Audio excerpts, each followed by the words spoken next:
Welcome to எஸ்ஓமிஸ் channel. இன்றைக்கி நம்ம என்ன பார்க்க போகிறோன்னா டிஃப்ரெண்ட்டான டேஸ்ட்டில் புடலங்காய் பொரியல் பண்ண போகிறோங்க. இது செய்யறதுக்காக நான் ஒரு பெரிய புடலங்காயை நீளமாக சன்னமாக கட் பண்ணி வச்சுருக்கேன். அப்போ தான் நல்லா டக்குன்னு வேகும்.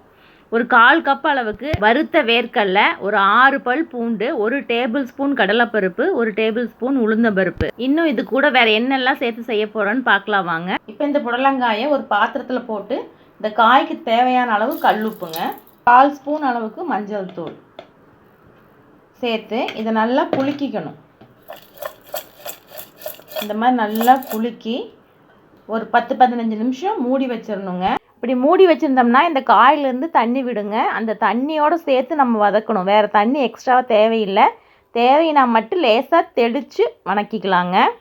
இது இப்படியே இருக்கட்டுங்க. இனி நாம் வறுக்க வேண்டியதெல்லாம் வறுத்து எடுத்துக்கலாம். கடாய் வச்சு 1/2 ஸ்பூன் அளவுக்கு தான் எண்ணெய் ஊற்றிருக்கேங்க. எண்ணெய் நிறைய ஊற்றக்கூடாது. இதில் இந்த கடலைப்பருப்பு, உளுந்தம்பருப்பு, 2 வரமிளகாய், 1 ஸ்பூன் சீரகம், 1 ஸ்பூன் மிளகு, இது வறுபடுற அளவுக்கு மட்டும்தான் எண்ணெய் ஊற்றணுங்க. எண்ணெய் நிறையா ஊற்றக்கூடாது. இப்போ இதை நல்லா பொன்னிறமாக வறுத்துக்கலாங்க. இந்த அளவுக்கு வறுபட்டதையும் ஒரு 4-5 பல் பூண்டு சேர்த்துக்கலாங்க. பூண்டு ரொம்ப நேரம் வதங்க வேண்டாம், அதான் நல்லாயிருக்கும். இப்போ பூண்டு 2 வதக்கினதையும் ஒரு 1/4 மூடி அளவுக்கு தேங்காயை துருகி வச்சுருக்கேங்க. அதையும் இதிலே சேர்த்துக்கலாம். ஒரு 1 நிமிஷம் வதக்கிக்கலாங்க. பாருங்கள், 1 நிமிஷம் வதக்கியாச்சு. நீ அடுப்பை ஆஃப் பண்ணிடலாம். இப்போ இது சூடு ஆனதுக்கப்புறம் மிக்சி ஜாரில் போட்டு ஒரு சுற்று சுற்றிட்டு அதுக்கப்புறம் நெடக்கல்ல போட்டு சுற்றணுங்க. இது சூடு ஆறட்டும். இப்போ காயில் எந்த அளவுக்கு தண்ணி விட்டுருக்குன்னு பார்க்கலாம் வாங்க. பாருங்கள், 2 ஸ்பூன் அளவுக்கு இதில் தண்ணி இருக்குது. இதுலேயே நம்ம வதக்கி எடுக்கணும். இப்போ வதக்கி வச்சதெல்லாம் ஆறிடுச்சுங்க. அதை நம்ம பொடி பண்ணிக்கலாம். ஒரு சுற்று விட்டு எடுத்துகிட்டு வந்துடலாங்க. பாருங்கள், 2 சுற்று விட்டு எடுத்துருக்கேன். இந்த மாதிரி 2 சுற்று விட்டு எடுத்துகிட்டு இப்போ இதில் நம்ம வறுத்த வேர்க்கடலையை சேர்த்துக்கலாங்க. தோலோடவே சேர்த்துக்கலாம். நம்ம ஏற்கனவே காய்க்கு அளவாக உப்பு போட்டிருக்குறோங்க. இப்போ இந்த பொடிக்கு அளவாக கொஞ்சமாக போடுங்க கல்லுப்பு. பாருங்கள், இந்த அளவுக்கு தான் சுற்றி எடுக்கணும். தேங்காய் துருவுனா எப்படி இருக்கும் அந்த மாதிரி தான் இருக்கணுங்க. அப்போ தான் நல்லாயிருக்கும்.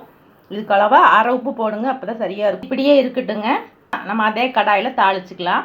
ஒரு டேபிள் ஸ்பூன் அளவுக்கு எண்ணெய் ஊற்றிக்கலாம்.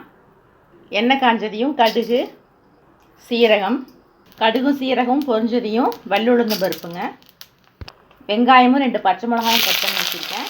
கடலெண்ணெய் கூட கொஞ்சம் தேங்காய் எண்ணெயும் சேர்த்துருக்கேங்க. டேஸ்ட் ரொம்ப நல்லாயிருக்கும். அதுக்காக ஒரு ஆர்க்கு கருவேப்பிலை. பாருங்கள், வெங்காயம் வதங்கிடுச்சு. இப்போ நம்ம ஊற வச்சுருக்கோம் இல்லைங்களா காய், அதை சேர்த்துக்கலாம். தண்ணி இருக்குது பாருங்கள் காயில்.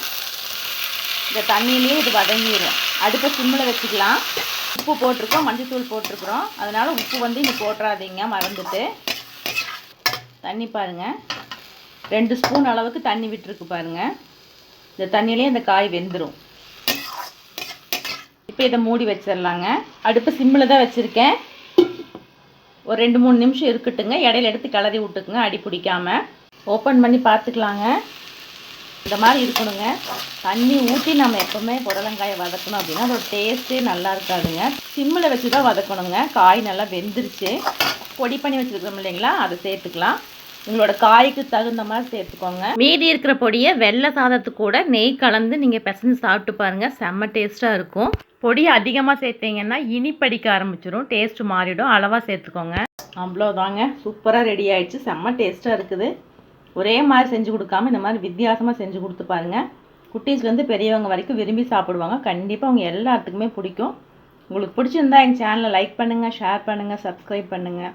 நன்றி, வணக்கம்.